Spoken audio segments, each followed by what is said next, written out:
the way I look at it, food 1.0 is about survival. If you can get enough calories to fill your belly, that's success. And for a lot of people in the world right now, that's the goal of food, is to survive another day and hopefully to enjoy it a little bit. But food 2.0 is about commerce, the buying and selling of goods. And it's created this epically profitable food industry, and it's given the consumer a tremendous amount of power. I mean, consumers have access to, hundreds of different options for sugary breakfast cereals and, so many different ways to mix and match chemicals.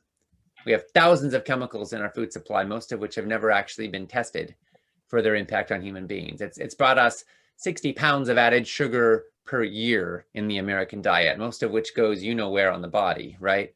And yet, unfortunately, food 2.0 is morally bankrupt because it's completely lacking in care for human health or planetary health, which is why I'm calling for food 3.0, which is governed by health.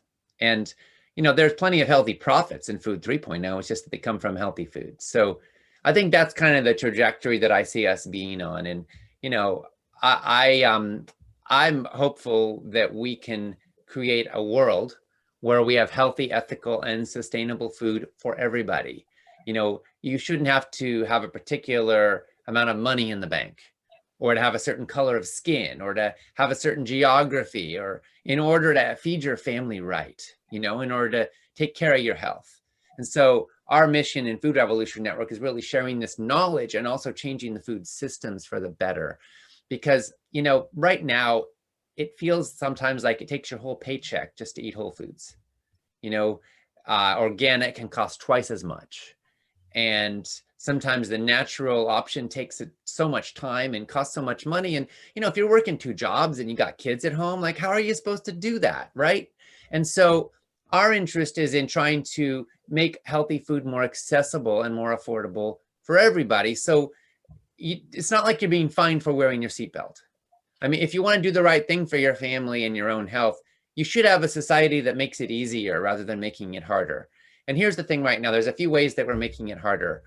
We subsidize junk food. We have taxpayer money that goes into what's called a farm bill.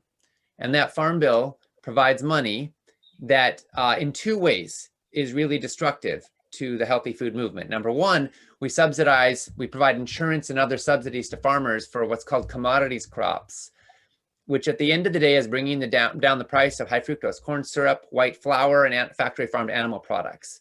Twinkies has 14 subsidized ingredients, but broccoli has none. Cashews, almonds have none. Legumes have virtually none. So what we're looking at is the money is going to bring down artificially the price of the commodities crops, primarily genetically engineered soy and corn and wheat, that are then, it brings down the price of those crops, and in comparison, increases the price to the consumer of the other crops. So that's number one. Number two, we have a SNAP program, Supplemental Nutritional Assistance Program. 50 million Americans depend on this in order to eat. Unfortunately, right now, a lot of the SNAP dollars are being used at convenience stores, 7-Elevens, and so forth, which is often all there is available in a lot of so-called food deserts, or sometimes people call it food apartheid. And this is communities where that's all folks have got access to. So a lot of that money winds up going to highly processed, highly packaged junk foods, soft drinks, etc. And, I'm not interested in, being a nanny state, telling people what they can and can't do. But I think we should make it easier to do the right thing by doubling the value of SNAP dollars for fruits and vegetables. Just that one simple action would increase the purchasing power of the communities that are struggling the most. It would increase the demand for fruits and vegetables in low-income communities and help to end food deserts. And studies show that when this is implemented, people buy more fruits and vegetables, they eat more fruits and vegetables, and they're healthier because of it.